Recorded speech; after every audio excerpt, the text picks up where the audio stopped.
Welcome back, everybody, to the Angels franchise on MLB The Show 24. We're going to spend the bulk of this episode preparing for the draft and looking over a lot of prospects to get as much knowledge as possible heading into our third draft of the series. But prior to that, we have one guy to talk about, and that is Kyle Tucker, who, in his first year with the Angels, has been completely horrible, having his worst batting season of his entire career. We're going to start with him in left field. Yandy Diaz at the plates. But this team has lost 13 of their last 21 games. And I got a feeling that if we can get Kyle Tucker on track and get him back in the good graces of our lineup, then maybe that can spark the team to do a better job overall. Maybe he is the guy that we need to unlock the potential of this offense. He's been top 5 most of the year, despite him being at this, really poor level almost the entire season. He's batting .229, lowest on base of his entire career, lowest slugging percent of his entire career. He's got a lot of work to do, and we're not getting a good call here on the first pitch. Thanks, Ump.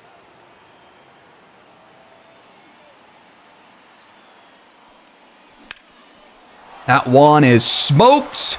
It's got some power behind it, but it is... Oh, it's gone! Let's go! Number 10 on the year for Kyle Tucker. That's a good start. Fastball left up. 96 off the bat, and maybe King Tuck is back. Got to use the player lock to get him out of this cold spell. Is a replay of that one.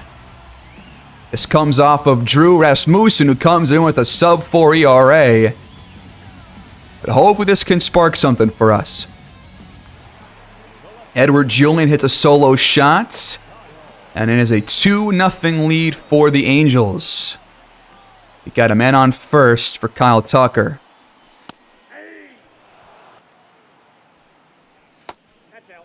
Despite his poor year so far, he is one of our most productive batters, but that is because he was playing in the third spot for most of the year until recently, where I've bumped him down below cleanup. And, wow, what a play at first base! Oh my god! Yandy Diaz absolutely puts his body on the line to lay out for it. And he probably saves an extra base hit. Top of the 6th, and a line out to third base. Edward Julian, or actually Brandon Drury, excuse me. Good reaction time. And we're going bottom 6. It is still 2-0 Angels. Flashback to that second inning home run.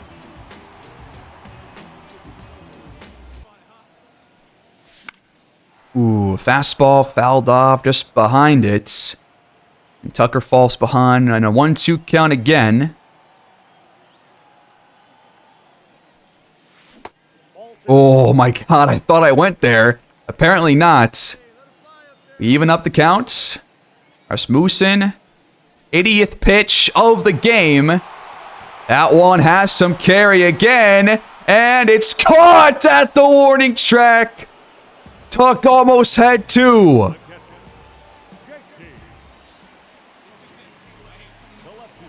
Edward Julian gets his second home run of the ball game, and he doubles our lead. So both players nearly having 2 home runs.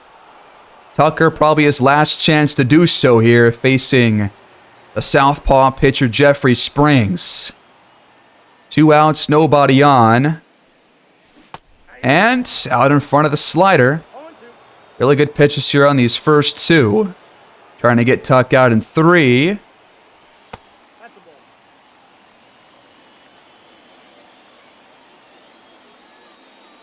Over 38,000 in attendance here. There's ball 2. Ooh, really good slider right there. Just clipping the bottom of the zone. Still an even counts. That's upstairs. And inside, Tucker takes first base. Real Muto next up. We had John Means on the mound here in this game, so he must have gotten through with a complete, or not a complete game shutout, but at least a shutout for when he was in the game.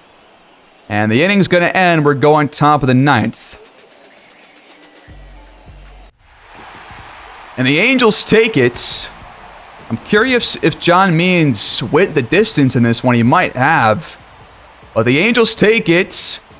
Moving to 48-40 on the season. And it looks like John Means did get the win. And he's out there. Only allowing 5 hits, 10-2 on the season. Another complete game shutout for John Means. 9 innings pitched, no earned runs allowed, 5 hits, 4 strikeouts, 2 walks. He is having a phenomenal season.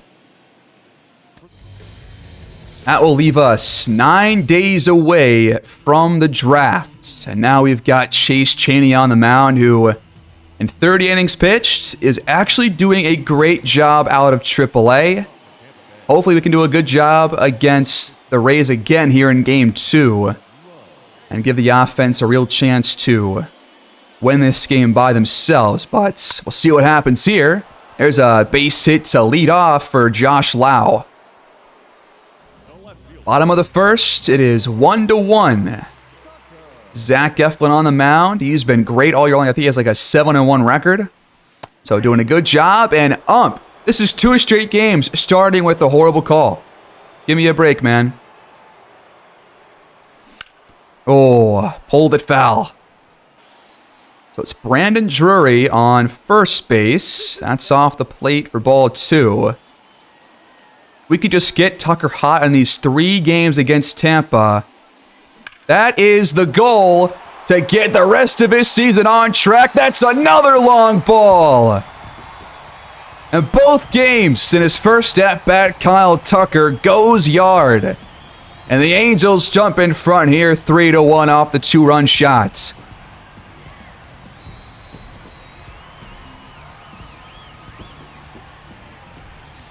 .105 off the bat this time, and that was absolutely belted into right field again. Top of the second, nobody out, 1 man on, with Xavier Isaac at the plates. Down 0-2, this is going to be an easy out for Kyle Tucker.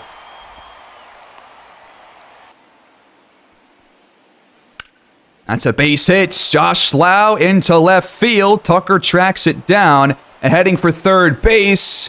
Oh, we could have made that throw. He's going for home. Why is he doing that? He's out. I don't know what he thought was going to happen. Horrible base running decision right there. 3-1 still for the Halos. Nolan Shawnuel gets on the board with a 2-run blast, and now it's 5-1 Halos. Eflin's still in, but it's already allowing plenty of runs here in this game. It's a day to forget. And now into right field on the ground. It's a leadoff single. I guess not leadoff, but a 1-out single. Bottom of the third for Kyle Tucker. Trying to get that average up. Get him out of this slump. They want us to steal, and we're going to try it. He does lead the team in steals this season with 10. And he is safe. And now he's in first place all by himself with number 11. So Real Muto's got Tucker in scoring position. And he takes the walk. All right, Tyler O'Neill. Bring King Tuck home. That's grounded into a double play. Out at first and second. And through 3, it's 5-1 LA. Well, now it's not. It is 6-5 all of a sudden. The Rays jump in front. And Chaney will stay out there, I guess, here in the 5th. That's a base hit allowed to Brandon Lowe. Is it Josh Lowe, Brandon Lowe, or Josh Lowe and Brandon Lowe, or is it 2 other different pronunciations that I just don't know? I can never recall which one's right. We're back up at the plate, bottom of the 5th. with Drury on first again.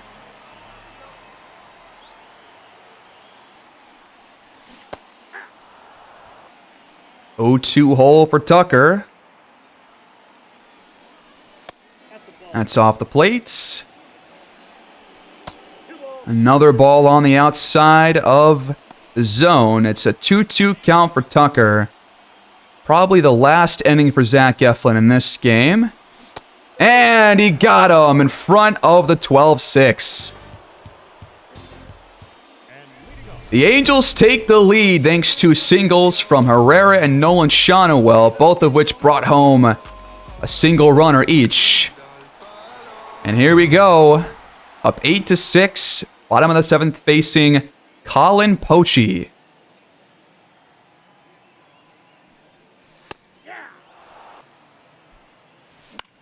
Pulled it over the head of Diaz at first base. Another single bloops in to right field. And Tucker is 3 for 4 on the day. A leadoff single will bring up JT Realmuto, who is also 2 for 2 in this one.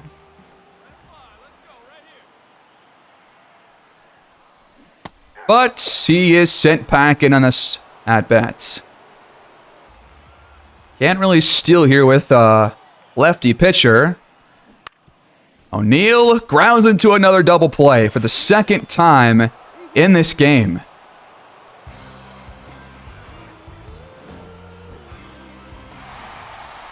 The Rays got one more run, but we hang on to win 10-7.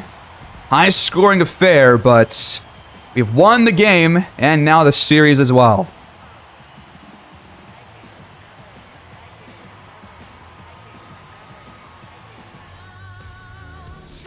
That was the 30th save, by the way, on the year for Jose Leclerc, but we're not done with Kyle Tucker yet. Another home series, but this time it's against the Yankees, who are also 49-40. Let's see if Chase Sosa can really bring those numbers down in this one. And had a clean first inning, it looks like. We got to face Luis Gil.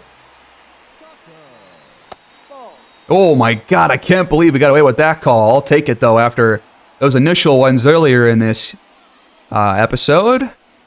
That is chopped. Not a good swing right there. So Gil can reach 99 on these fastballs. The 2-seamer can get up to 98. The 4-seamer gets to just below 100. And, man, got to lay off that one. And, wow, painting the corner. Beautiful pitch from Gil. That's his first strikeout.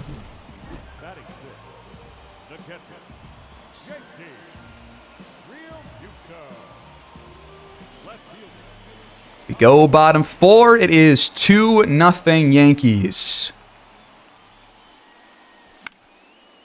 He's throwing a lot of upstairs heaters in this one, it looks like. And lining out softly to third base, just behind the fastball. Tyler O'Neill pulls one back for us with a solo shot. Top of the 6th. Trying to get through 6 is Silseth. And a line out to third base from Anthony Volpe. A Brandon Drury double ties the game at 2. Now he's in scoring position, and they're going to intentionally walk Kyle Tucker. Now, I thought coming into this episode that he's kind of been a Houston Astros sleeper agent, given his complete drop-off after we signed him. But maybe not. These last couple of games, that one trailed into the gap, and this one is not going to leave, but it hops over the wall. An RBI double will put us in the lead off the bat of JT Realmuto. It kind of sucks because Tucker definitely could have gotten home there, but instead, it hops over the wall, and now Tyler O'Neill has to keep his perfect day going. He was 2 for 2, and now he's 3 for 3 with a blooper into left field. And we lead 4-2. Brandon Drury once again gets on base, and he's at second. leadoff double, it sounds like. And we're facing a sidearm pitcher, Scott Efros. These guys typically keep the ball pretty low in the zone. But that time, Kyle Tucker gets a piece of it and drops it in right field to bring home Brandon Drury, and we lead by 4. Might try and steal here. Nope. They're trying to pick us off instead. Now we're taking off. Tucker is safe. That was incredibly close. I think I could have gone a little bit earlier and got in there a little bit safely, but we're still safe at second base. Can Real Muto bring us home this time? 1 for 3 on the day, and it's ball 3. The 3-1 pitch is upstairs, and he takes the walk. Full count for Tyler O'Neill. Having a really big day. He's a triple shy of the cycle. Can he bring us home and get to third base in this at-bats? The answer is no. Odell Herrera with a flare in the left. And it's caught. The second out. Last chance here in the 8th. It's Tim Anderson trying to keep the inning alive. But he chases it. Inning over. And the win streak continues. 3 straight wins to open July. A nice one here against the Yankees, and we have 50 wins on the season now with that one under our belts.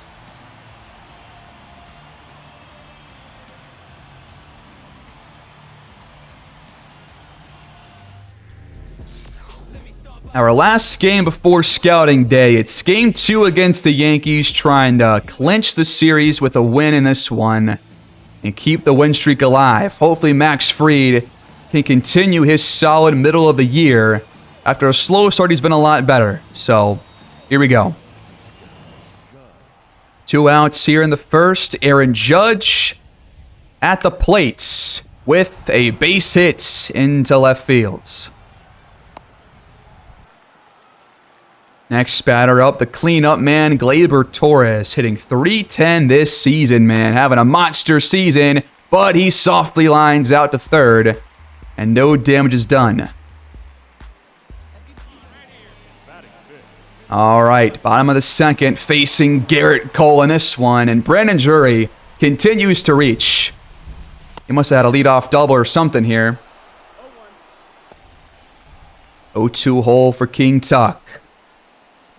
And a low slider got him swinging. Hopefully somebody else can bring Drury home. And we did. JT Realmuto right after Tucker able to bring home Brandon Drury.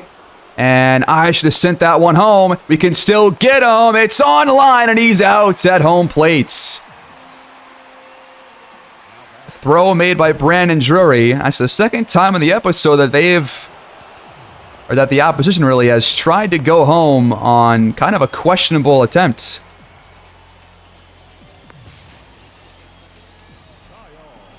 Well, we go bottom 4 and the Yankees take the lead thanks to Zach McKinstry. Garrett Cole still out there.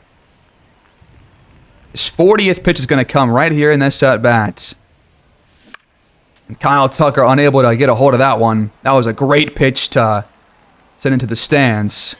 Another 0-2 hole. And a base hit down the left field line. And Tucker's heading for 2. A 1-out stand-up, well, sliding double here in the 4th. Will that bring the bats to life? Realmuto next up. Already had that earlier RBI single. Can he do it again? Into right field. It's gonna drop down. And Tucker is safely into third base. If I would have known that that was gonna drop, and I would have sent that one home initially. But runners at the corners for Tyler O'Neill, who's coming off a really big game. He's already drawn a walk. But he's down 1-2 in the count. They're trying to pick off Real Muto at first. Let's try this again. O'Neill, base hits into right field, and that will tie the game. Real Muto safely into third base. Let's hope we can tack on some more here in the fourth inning. We were unable to, and then right afterwards, Gleyber Torres sends a blast into the bleachers, and it's a Yankees lead once again. Giancarlo Stanton with a single here in the sixth inning. It ends up not mattering that much. Brandon Drury at first base. Cole still in. Upstairs for ball 2, and Tucker gets ahead. Count is even now. That's off the plate. It runs full. And wow, I thought I timed that one well. Cutter left right over the heart of the plates. And eventually, Tucker draws the walk. 2 men on to lead off the inning. Real Muto is next up. Can he in the at-bat? 3 for 3 on the day. I really hope so. Would love to not drop a game here at home. He's out. That was just a second K all day long for Garrett Cole, so must be getting a lot of contact outs here. The bases are now juiced after that Tyler O'Neill walk, his second of the game. Only 1 out. Just don't grind into a double play, Odell, okay? He's got a hitter's count. 2-1. Clear the bases, brother. It's on the ground, but off the first base glove. And Herrera is out, but a run will score. We got really lucky right there. It's raining, and that had to be a part of that. But now Tim Anderson. 0 for 6 in the series. He has not been great this season. Might take him out of these lineups here shortly. And he once again reaches for it outside of the zone. Yankees holding on to a slim lead. Tucker has a chance if he hits a home run to tie things up. Julian at second. Drury at first. And, oh no. He's not going to get there in time. Inning over. The Yankees hold on to win 6-4. We're going to have to go to game 3 to see who can come out on top in this series. We got to win it because we're still fighting for that last wild card spot after dropping from first to third. But 15 hits for the Yankees, and Max Fried picks up his 8th loss of the season. All right, one last game with Kyle Tucker here in player lock, and the winner of this game exits with the better record as both enter at 50-41 after splitting the first 2 games of this Angels home series.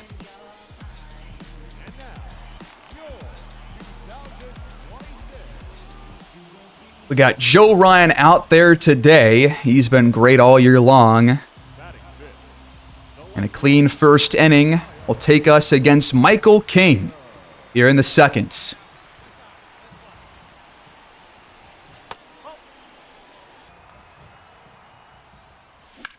Tucker drills it right up the middle for a 1-out single. Trying to put us in scoring position. Real Muto with a base hit. And we got men on first and second now for the 7th spot batter. We've seen a lot already in this episode. Should be Tyler O'Neill. And that's who it's going to be. The 0-2 delivery from King swung through. 2 outs. All right, a big chance here for Odell Herrera. Second-year player. But he's going to fly out to left field to end the inning. Still tied at 0. A Zach McKinstry solo home run puts the Yankees on top. 1-0. Drury on base at first. That one is fouled off from Tucker. 2-2 count for Tucker. That's off the plate to run it full. Real Muto on deck. Trying to get 2 more runners on for him.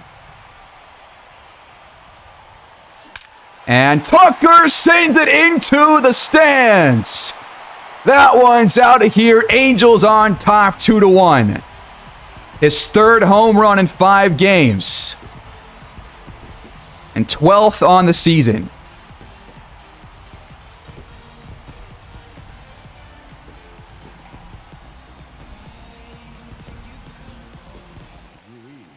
Is that going to be enough, though? It's still 2-1. Hebert Ruiz flies out. Apparently, it's not enough. The Yankees take the lead back. Off a solo shot and then an RBI single. 3-2, New York. Tucker grounds it right to Volpe at second, or at short, rather, and he's out on 1 pitch. Need somebody else to help Kyle Tucker out here. And we're not going to get it yet. 3-2, top of the 7th. Jose Cisnero now in. The Yankees have a man on 3rd. In the air. Tucker's going to get there in time. They're tagging up. The throw is offline. 4-2, Yankees. And now it's even worse. Bullpen not doing their job, and probably not going to put up 5 runs before there are 4 outs here in this one. Efros checks in again, and wow, that was the best possible pitch to turn on. Just a bit out in front of it. But Tucker with the only RBIs here in this game for the Angels, though. That one's grounded, and out at second is Brandon Drury. They have only 1 more hit than we do, but they have strung them together. We haven't. We end up losing 7-5. They hold off the comeback, and the Yankees take the series. And that's not what you want for a team that's trying to hold on to a wild card spot.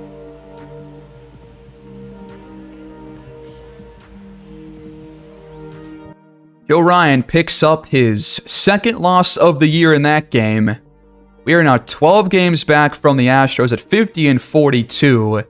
And luckily, the Tigers, Royals, and Guardians, all in the AL Central, have failed to surpass us. But the Guardians have won 8 games in a row. So if we're gonna hold on to the spot, we're gonna start winning right now. But we're going to have to hold on to that until next episode because our last day of scouting is today. Let's do a deep dive into a lot of prospects.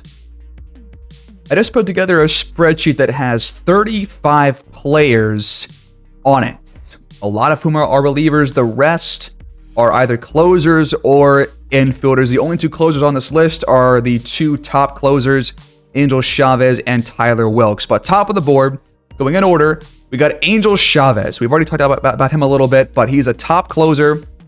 He probably won't go in the first 30 or so picks.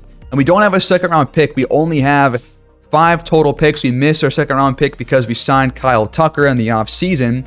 So we have pick 17. Then our next one comes in the 3rd round at 93. So I've tried to get us a lot of players around or after 93 just to see if we can get a lot of knowledge on those later couple of rounds. But Angel Chavez right here, he's a guy that's going to zip the ball past people. He can go up to 98 miles per hour on the fastball.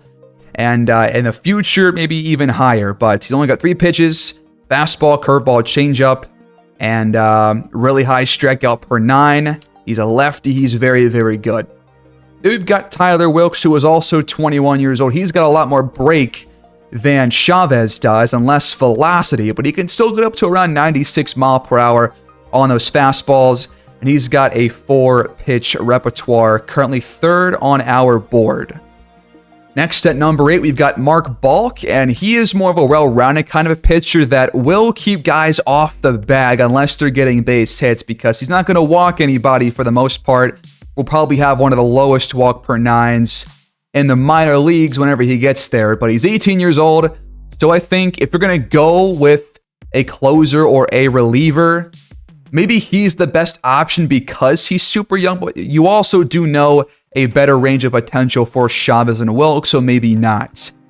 But after Mark Balk, we go all the way down to 12th on the board, or 10th rather, and we have Nelson Barrero, who we're going to try and finish scouting with this week in our final week. But this guy, I think, is potentially going to be our selection at 17th overall as a first baseman. He's got a really good potential range. Hopefully, he gets better as we close scouting on him. But he's going to be a really solid on-base batter. Does not really have that much power, but I think he's going to be good enough to where he can probably be a first-round pick pretty easily. Another first baseman, Francisco Anaya, 12th on our board, which is 23 spots higher than the league rank. And compared to Barrero, this guy has a lot more power and a lot less on-base ability. So between these two guys, they're both, well, Barrero's 18, Anaya's 21. And if you go after Anaya, you're going to get a guy that's going to hit a lot more home runs than Barrero will. But if you go for Barrero, he's going to be the guy that's going to, get on base a whole lot more. So that's kind of the toss-up between these two players. And Anaya does have a better future projection on defense as well. So that also could play a part. And it looks like they both have similar overall ranges, but Anaya is most likely going to be a higher overall out of the draft. Vance Chadwick is actually way higher on our board than on the MLB draft rank, and he has a really high potential range, at the least 79, at the highest 98. So if you want to go with a reliever with our first round pick, this could be another option. But could he last until our third round pick? I think it's possible based on the overall draft rank. But 18 years old, pretty well-rounded skill set, although there are some pretty wide margins here, especially on the hit per 9, strikeout per 9, and home run per 9. So hopefully those aren't on the lower end, and if they are, then it's probably going to be a missed pick. But he's got 5 pitches, can get up to about 93 with a running fastball, but also can serve up a slider, curveball, splitter, and changeup. So a lot of different movement there. Next up, we got Pete Hairston, a second baseman out of Venezuela, who has less on-base ability than Nelson Barrero does, but will still probably be a pretty solid player. His defense and his speed is what really stands out, though, at 81 to 94 stealing. So if you want a guy that can run the bases and can give you a chance in scoring position, then he's your guy. We talked about Brian Inman in our first couple of weeks scouting. He's got a lot better defense and fielding attributes than he does offensive attributes, but the future ones don't look too bad. It's just when you draft him, expect him to be in the minor leagues for probably at least 2 years or maybe even 3 or 4 years to figure out how to really hit. He's 5th on the overall board. He's a switch hitter, which is a pretty big plus. And he's only 19 years old. So a really good option here, I think, at third base. Jim Stabby here is an 18-year-old reliever. He's a switch hitter, but who really cares if you're a pitcher? He's never going to see the plates. But he has some really good current ratings across the board. Nothing really stands out negatively to me. So if we're going to go reliever, and this guy maybe drops into the third round, I doubt he does based on the overall rank, but if he's there, he's another really good option to add to our minor league bullpens. We've talked about Steven Mercado plenty in the past couple of weeks, but based on the interest, I think it would take a lot for us to bring him in. So even if he is available with our first or third round pick, I'll probably go to a different player because he just does not have that much interest in signing with our team, despite being 18 years old and having some really good defensive abilities. And so pop on his bats. I think we're better fit to find somebody else. So moving on to our next player, we're going to try and finish off Jorge Almonte's profile in this final week. He's at 40% right now and has some really good righty contact and some very solid lefty contact, at least on the high end of those ranges. Division and discipline are also pretty up there, but these ranges are pretty high right now, so until we know more about him, probably have some questions about making that selection. At 61 on the draft board, Rob Willie, we have spent some time talking about, and this guy actually has some really good standout metrics, especially the contact, the plate vision, and the stealing. This guy, if he gets on base, then he is likely coming home if there's a ball in play. In fact, his defense is also really good. I'm a pretty big fan here of Rob Willie. He's got a really good potential range. Now, he's probably going to be sort of like Franco, where his overall is going to nearly match his potential. So he's probably at his ceiling, but if you want a guy that's going to help you out right now to get on base, then he's probably the right guy to go after. We talked about Estevan Ruiz last episode. He's 18 years old, and like Rob Willie, has some really good contact and plate vision. If he gets on, well, not if he gets on base, he will get on base a good amount. He can draw plenty of walks with that plate discipline. His defense is also there, but he lacks a lot of speed. But luckily, as a first baseman, where that does not really matter all that much. So unless you play this guy in left or right field, and then you're going to have a problem. But he's 62 on our board at 18 years old. I think he's another solid option to go after in the third round if he lasts there. Potentially, my favorite player on the board, though, is at 69, and it's Johnny Fortune. 84 to 94 potential. The name matches the potential, which I just love that. And the overall is going to be at least a 55. So even though it could be a reach, if he's there at 17, which he probably will be, I'm definitely considering this move. He is 22 years old, as one of the oldest players in the entire draft and on the board. But give him like 1 year in the minors, and he's probably going to be major league ready. Although the defense does leave a lot to be desired. And this reliever, Thomas McGraw, has a lot of standout attributes as well. The strikeout per 9, walk per 9, velo, and break are all well above average. And nothing is really too low that's going to scare me off unless the pitch control is near the 35 end. But if it's not, Thomas McGraw could be a really good third round pick. Although he is higher on the overall draft board than on ours. But the overall is going to be there. He's going to be probably major league ready by 20 or 21 years old. He's 18 years old, so it gives you plenty of time to work on his game. He does only have 3 pitches, but the fastball can get up to 97. Another 18-year-old bullpen arm around the same draft rank on our board as McGraw, Damian Nielsen. 65 to 84 potential, extremely high velocity.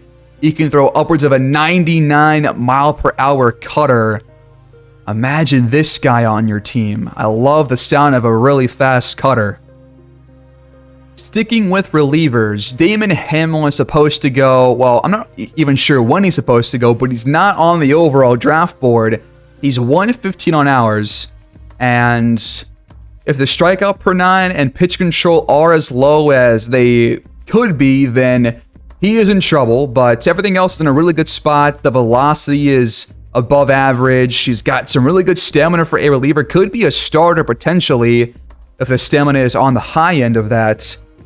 And the walk per 9, hit per 9, homer per 9 are all in a really solid area coming out of the draft. I think he's also a really good option at reliever. There are plenty of good options here later in these last couple of rounds for us to go after. There's still a lot more players to go through too. We talked a bit about Nick Blum the last 2 episodes, and he is still one of my top targets later in this draft if he's there, because he's got some really good immediate ability. In fact, might be over a 70 overall out of the draft. But like with Rob Willie and like with Franco, he's probably going to be at his ceiling wherever he is drafted at. But everything to me tells me that he can contribute on day 1 in the majors. We'll have to spend some time in the minors just to see if that's the case, but he can play at second, third, or shorts. I think he would be a really good utility option.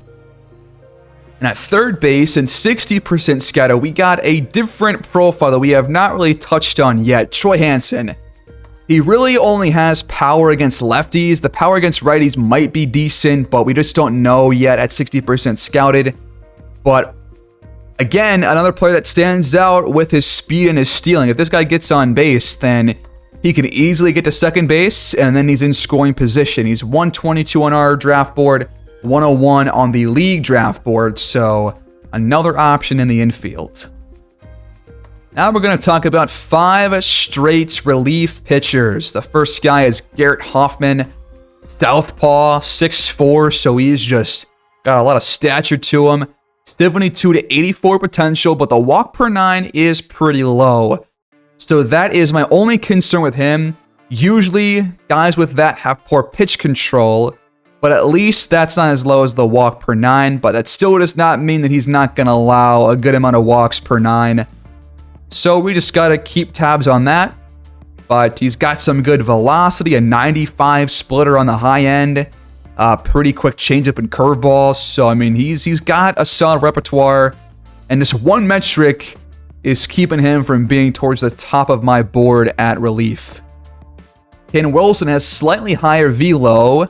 He can get up to 99 on a four-seam fastball, and he also delivers a 94 sinker on the high end.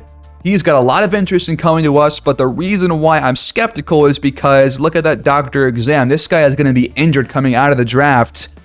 So despite the high interest, he's also got low walk per 9, and those guys typically scare me off. But the 1 rating is what stands out to me so far for him and for Garrett Hoffman. Next guy, we got Francesco Palmeiro out of Michigan. 132 on our board, number 14 on the Major League Draft board. So we seem to know a lot more about him than the league overall does. He's got decent potential. Overall is going to be in a pretty good starting place. And like the last 2 guys, his walk per 9 is the lowest, but out of the 3 players, it is the highest. So if you're going to choose between these 3 players, he might be the right guy to go after. And he's got 5 pitches, and the speed is not a concern for him. At 18 years old, here is another guy that has kind of a boom and bust profile. He's got the pitch control well below average, and the home run per 9 is also below average too. The hit per 9 is not great, so more than likely, Richie Zambrano here is going to get hammered, and he's going to walk a lot of players too. So he's kind of a dangerous pick. He's only got 3 pitches, 1 off-speed pitch, so do what you will with that information. He's 147 on our board as of right now. And the last reliever, or I guess we got 2 more to look at real quick. We've got Jack Buettner, who also has relatively low pitch control. The velo is very low compared to any other pitcher I've seen so far. The fastball only gets to about 91. But that's still faster than Michael Darrell Hicks, I believe, who got up to like 88 on the high end of his fastball. So who knows? His highest potential is 73. So if you're going to take this guy, probably would want to make it your last round pick. Then you've got Lester Richardson, 157 on our board, and 61 to 80 potential. Home run per 9 in a pretty good area. The stamina is very high, so it could potentially be a starter if you want to throw him in there to the Wolves. But overall, pretty solid profile. But if the walk per 9 and the hit per 9 are on the low end of those ranges, then he becomes a much more volatile prospect. Then at 158 on the board, we've got Giovanni Black. And this guy has, I think, the highest velo I've seen. He can get up to 97 on the 4-seamer and 99 on the 2-seamer. He's only got 3 pitches and really relies on the velocity. But if you want a guy that can just zip it right by a lot of batters and get you out of 1 inning in a couple of pitches, he's probably the right guy to go after. Similar MLB rank to our draft rank, so we're probably correct on his profile. And he could be there with maybe our 5th round selection. Same goes for Jed Mercer, who's got pretty well-rounded velo and pitch break, which is very nice when he's got a curveball and a changeup. So he can really go after you with some speed, or he can slow you down with still a relatively fast breaking ball. And the home run per 9 is in a pretty good area, probably above average most likely. Nothing stands out too negatively for Jed Mercer. And he's only 18 years old. At second base, we have one of the highest potential players in the draft that I've seen with this tight of a range, 86 to 91. You're almost guaranteed a player that when he's like 25, 26, could make his debut, and then you're home free. 156 right now on our board, 184 on the total board, so probably towards the lower end on the overall. He's definitely more defensive heavy on the attributes than offense, and the speed is there as well, but a lot of work to do at the plate for him. He's also injured too, based on the doctor exam down there in the bottom left. The next guy we got is Jason Casto, who only have at 50% scouted, but if he falls in the draft, he could be available in the 6th round with our last selection. You can play first base, catcher, or in the outfield. That's a really nice utility guy to have. He is 22, switch hitter, lowest potential at 75, but who knows at 50% scouted. He's got some good plate vision, so if he does swing the bats, then he's probably going to connect with it and might put the ball in play. The discipline's fairly low, does not have a lot of pop on his bat whatsoever, but is a pretty good fielder and has good reaction time, so it could help you out on defense if you need that. And he is healthy based on the exam, so could be a late round option there.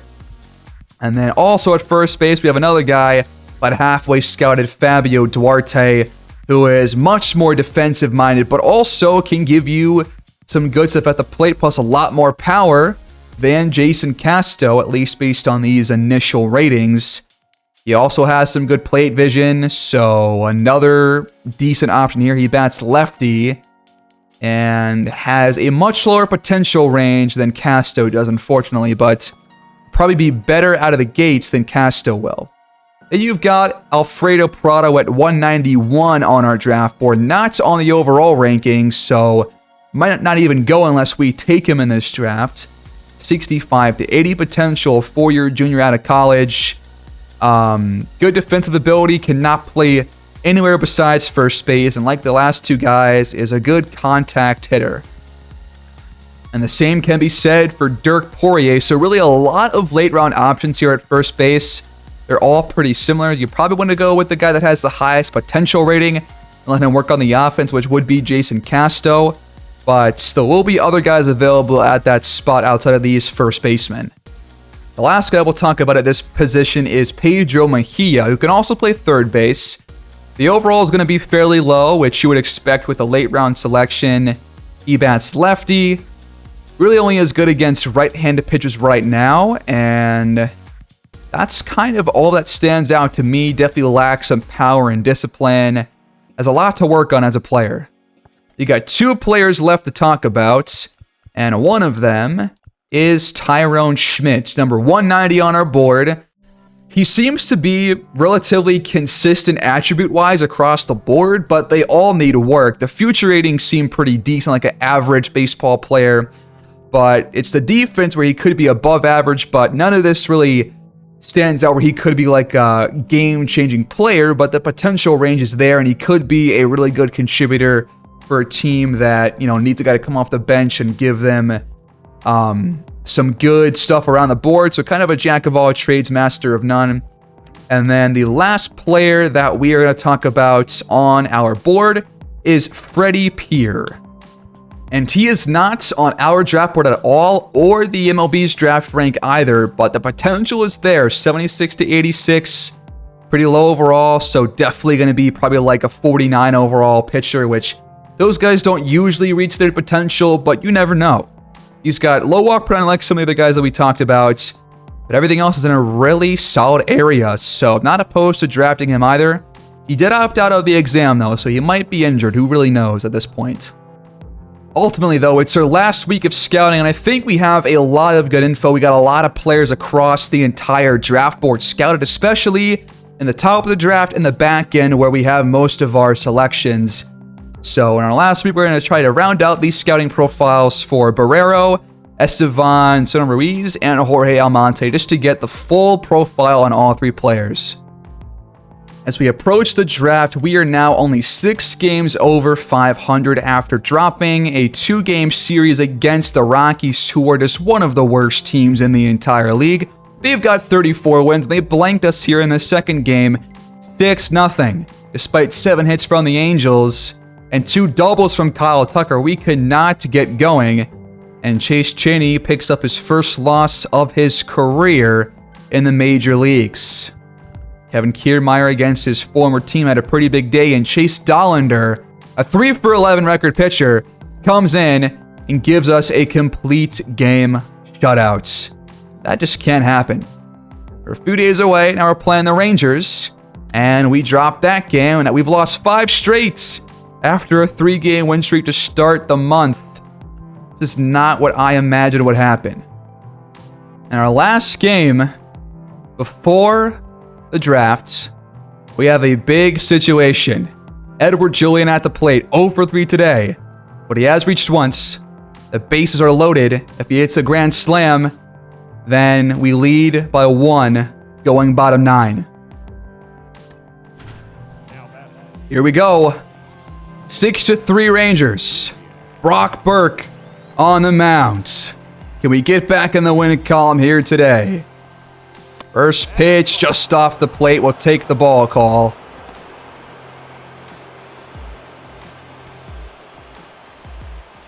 The Globe Life crowd wants to watch another division win. And Julian grounds it up the middle, and that's going to bring home at least 2 runs.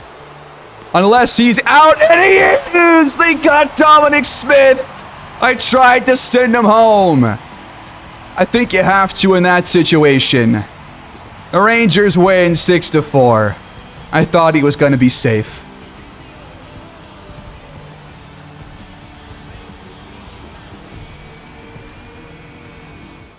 Well, you don't want to be losing 6 games going into the draft, especially when you thought you were going to be a playoff team. We end the episode now 13 games back from the Astros, and now after our 6-game losing streak, we have lost out on the wild card position. Now a full game back from the Royals, but it is very tight here. We're only 4 games back from the Orioles, but we've lost 6 games in a row. And we have 1 day until the draft. In fact, it's our next day. We're going to end it right here. What is going on with this team, man? We got to get ourselves back on track.